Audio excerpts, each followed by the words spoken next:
দামছাড়া থানার বিশাল সাফল্য, 11 কোটি টাকার উপরে নিষিদ্ধ ব্রাউন সুগার উদ্ধার।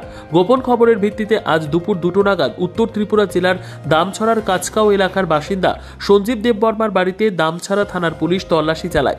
তল্লাশি চালিয়ে মোট 97টি সাবানের বাক্স ভর্তি ব্রাউন সুগার উদ্ধার করা হয়। দামছড়া থানায় উপস্থিত ছিলেন উত্তর ত্রিপুরা জেলার অতিরিক্ত পুলিশ সুপার জেলিমিয়া ডায়লং।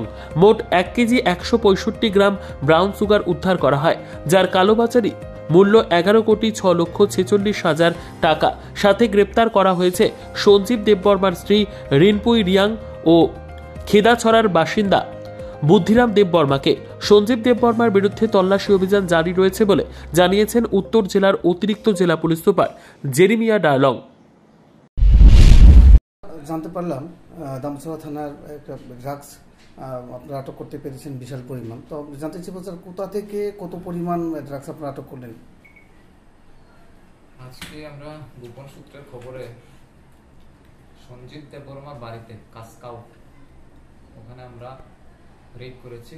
রেডের সময় আমাদের এক্সিকিউটিভ ম্যাজিস্ট্রেট সাহেব পানিসাগর মহকুমা থেকে এসেছেন, ওনার উপস্থিতিতে এবং 2 জন লোকাল সাক্ষীর উপস্থিতিতে আমরা ওখানে সার্চ এবং রেড কন্ডাক্ট করেছি। কন্ডাক্ট করার পরে আমরা 97টা এই কেস হিরোইনের সিজ করেছি, যার পরিমাণ হচ্ছে 1 কেজি 164 গ্রাম অ্যাপ্রক্স, আর যেটার বাজার মূল্য প্রায় 11 কোটি 6,40,000 বাজার মূল্য।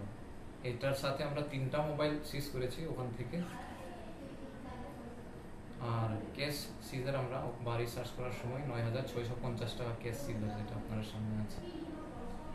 আর আমরা 2 জনকে অ্যারেস্ট করেছি।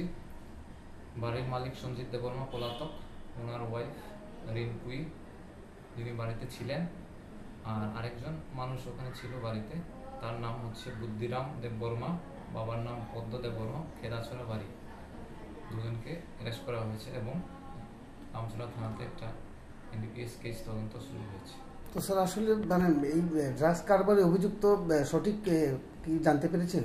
সঞ্জীব দেববর্মা বেসিক্যালি সে পলাতক, চেষ্টা করি শীঘ্রই আমাদের হাতে আসবে।